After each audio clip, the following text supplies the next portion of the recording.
Manejo de una bureta. Enjuagar la bureta con una solución patrón a usar y alinearla de manera que la bureta esté vertical. No debe haber ni turbiedad, floculaciones, ni depósito. Control visual. Llenar la bureta encima de cero. Drenar el aire del pico, dejando salir un poco de líquido. Si no sale, inclinarla y golpear suave con el dedo donde está la burbuja. Al dejar salir el líquido, ajustar exactamente a cero.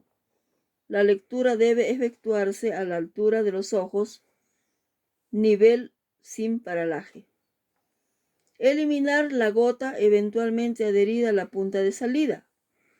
Abrir la llave de bureta y añadir lentamente la solución patrón a la solución con el analito. Agitar el recipiente o colocarlo en un agitador magnético. El recipiente irá sobre base blanca para ver mejor el viraje del color. La valoración finaliza con el viraje. La lectura del volumen valorado se efectúa a la altura de los ojos.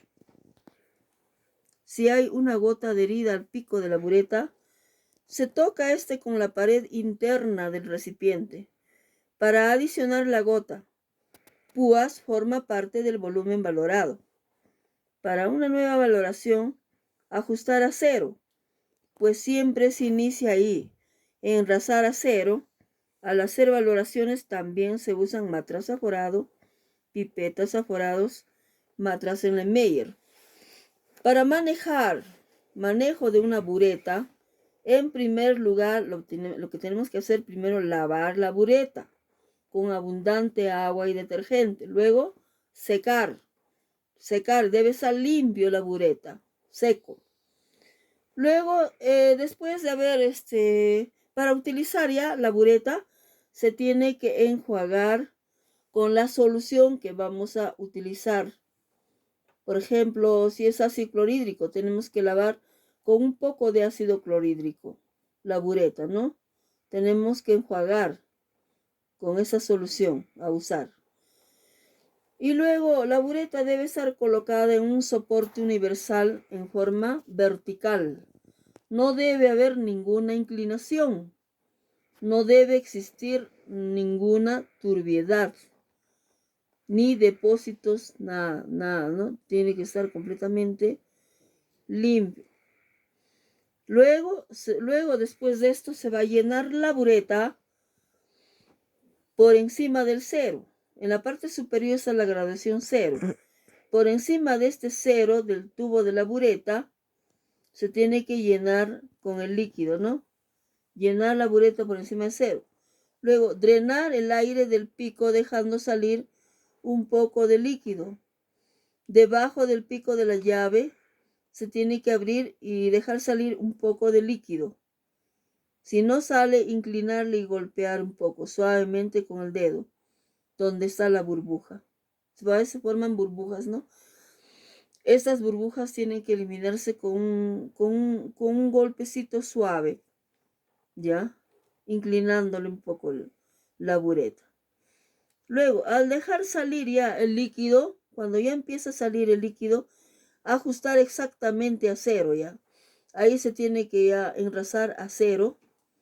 La lectura debe efectuarse a la altura de los ojos, nivel sin paralaje.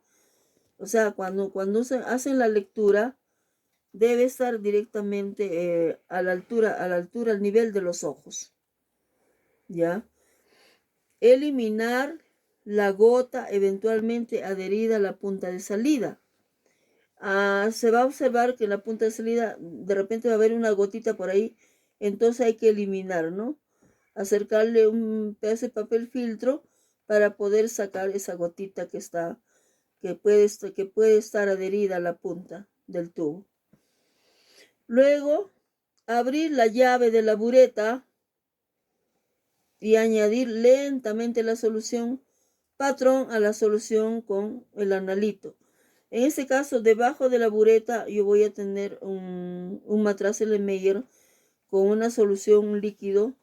En este caso puede ser un patrón, una solución patrón, ¿no? Puede ser también una solución analito, ¿no? En este caso, entonces tengo que abrir la llave de la bureta y añadir lentamente la solución. Ya, tengo que agitar el recipiente que contiene la solución del patrón, agitar el recipiente o colocarlo, o de repente si no voy a agitar, debo utilizar un agitador magnético que me sirve también para agitar, ¿no? El recipiente irá sobre la base blanca. Un recipiente puede ser un matraz, ¿no? Para ver mejor el viraje del color. La valoración finaliza ya con el viraje. En este caso, si yo tengo, por ejemplo, ya en el matraz, el Erlenmeyer tengo, por ejemplo, ácido clorhídrico. ¿Ya? Y en la bureta tengo hidróxido de sodio, ¿no? Tengo que dejar caer lentamente el hidróxido de sodio de la bureta al matraz que contiene el ácido clorhídrico. Pero para ello yo tengo que colocarlo adicionarle un indicador, por ejemplo, puede ser fenolftaleína. La fenolftaleína en medio ácido es incoloro. Y yo le voy agregando gota por gota, gota por gota, el hidróxido de sodio hasta que me dé un color rojo grosella. ¿Ya? Puedo utilizar la mano. Con la mano puedo agitar o de repente puedo utilizar también un agitador magnético. ¿Ya? Entonces tengo que estar hasta que cambie de color. Ahí ya finaliza, ¿no? Luego hago una lectura. La lectura del volumen es el volumen que he gastado. Tengo que leer en la bureta cuántos mililitros he gastado. Es la lectura del volumen y a valorar se efectúa. Esa lectura tengo que hacerlo a la altura de los ojos, no por debajo ni por encima. Tiene que ser a la altura de los ojos. Y si no está a mi altura, pues tengo que tratar que tiene que estar a mi altura. No sé, de repente puedo usar una silla, un banco, no sé, para nivelarme, ¿no? Porque tiene que estar a la altura de los ojos, no por encima ni por debajo. Ahí sí hay una lectura errónea, ¿no? Si yo voy a leer por debajo, por encima, entonces voy a hacer una lectura errada, equivocada. Por eso tiene que ser a la altura de los ojos. Si hay una gota adherida al pico de la bureta, se toca con la pared interna del recipiente. Si por si acaso todavía durante la titulación ya me viró, pero por ahí quedó una gotita, ¿no? En el pico de la bureta. Esto entonces tengo que dejar caer al recipiente, porque de repente ya es que el problema que yo ya he dado la lectura y ese volumen, ¿no? Es incluso esa gota que está adherida al pico de la bureta.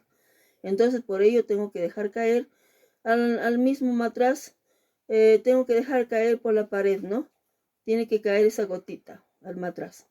Para adicionar la gota, pues forma parte del volumen valorado, que también, claro, obvio. Para una nueva valoración, ajustar a 0.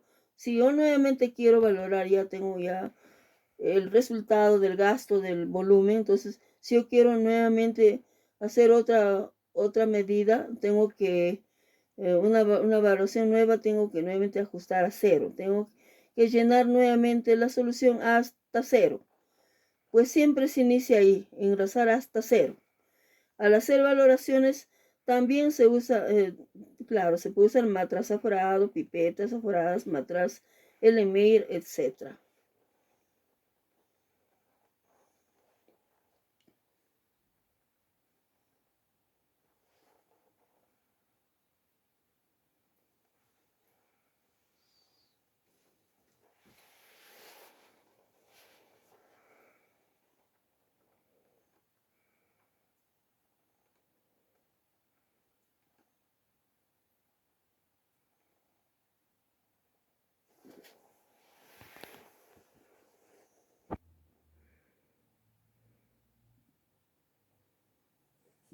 Ya, ahí tenemos ejemplo de las buretas.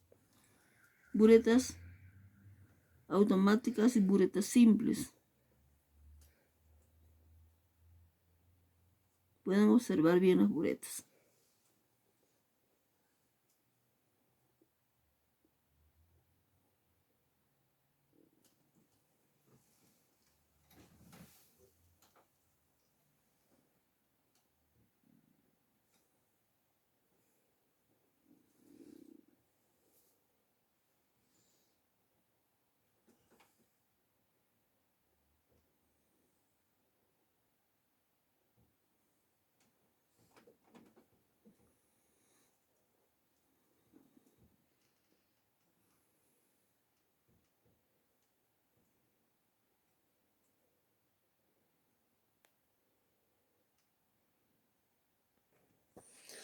Cuestionario número 5. El cuestionario número 5 dice, primera pregunta, ¿qué implementos volumétricos miden vaciando? Tenemos la bureta, pipeta graduada, pipeta forada volumétrica, matraz.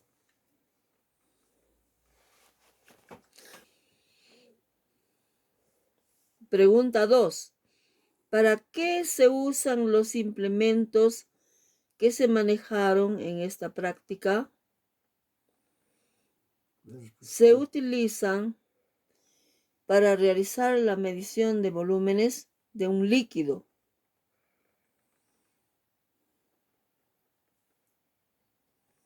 Pregunta número 3. ¿Por qué no utilizamos para medir volúmenes el Erlenmeyer o el Becker? Los dos frascos son utilizados en el laboratorio para transferir y calentar líquidos. Presentan una graduación volumétrica o aproximada. Por lo tanto, no deberían usarse para la medición de volumen de exactitud.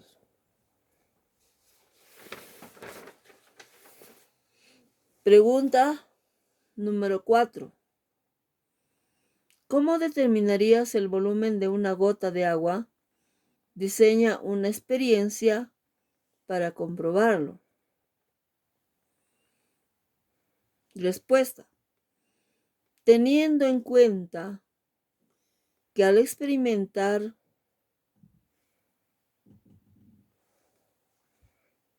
Pregunta 4.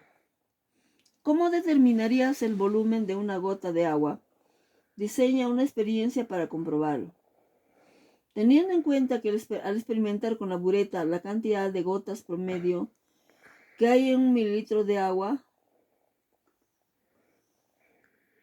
determinaría el volumen de una gota de agua estableciendo una regla de 3 simple. Teniendo en cuenta que al experimentar con la bureta la cantidad de gotas promedio que hay en 1 mililitro de agua, 19 gotas, determinaría el volumen de una gota de agua estableciendo una regla de 3 simple. Espérate un ratito, el último. Teniendo en cuenta que al experimentar con la bureta la cantidad de gotas promedio que hay en 1 mililitro de agua, 19 gotas, determinaría el volumen de una gota de agua estableciendo una regla de 3 simple. 19 gotas, en 1 mililitro hay 19 gotas. En una gota, ¿cuántos mililitros habrá? Una regla de 3. X es igual 1 mililitro por una gota entre 19 gotas. Multiplicando y dividiendo sale 0.05 mililitros. ¿Qué significa? Que en una gota hay 0.05 mililitros de líquido. Pregunta 5. ¿Qué volumen cree usted más exacto? ¿El medido con una pipeta aforada o el medido con una pipeta graduada? Respuesta.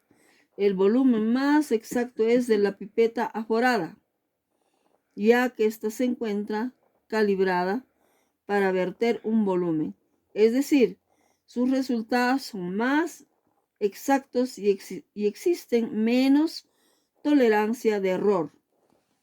Al contrario de las pipetas graduadas que están calibradas pero con una variable dependiendo la cantidad de volumen.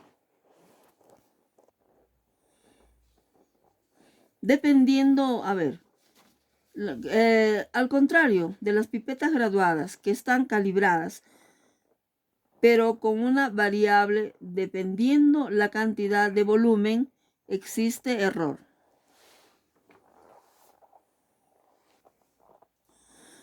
A ver, jóvenes, el cuestionario número 5. Como les acabo de leer, ya están resueltas 5 preguntas.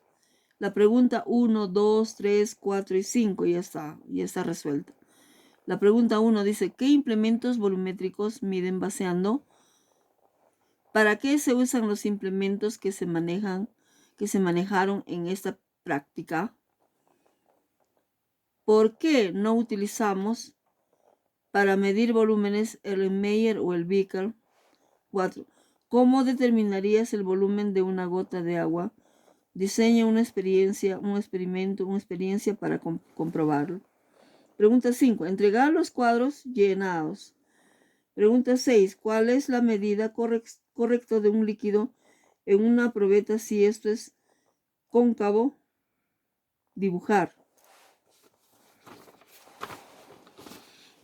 Pregunta 7. ¿Cuál es la medida correcta de líquido en una probeta cuando el menisco es convexo?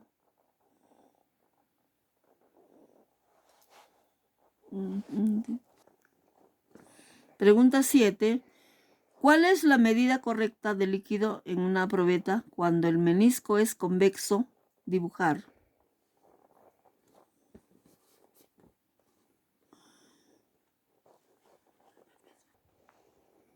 ¿Cuál es la medida correcta? La pregunta 6 del cuestionario. ¿Cuál es la medida correcta de un líquido en una bureta si esto es cóncavo? Dibujar. Pregunta 7. ¿Cuál es la medida correcta de líquido en una bureta cuando el menisco es convexo? Dibujar.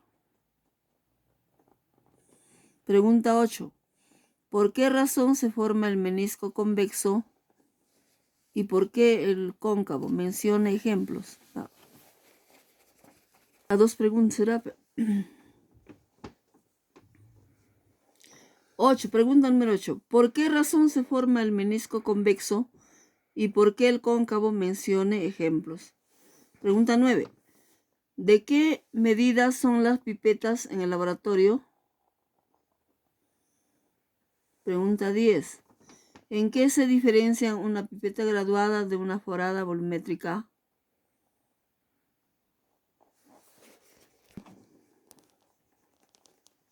Pregunta 10. ¿En qué se diferencia una pipeta graduada de una forada o volumétrica? Pregunta 11. ¿Cuántas gotas hay en un mililitro de agua? Pregunta 12. ¿De qué medidas hay las buretas en cualquier laboratorio? ¿De qué medidas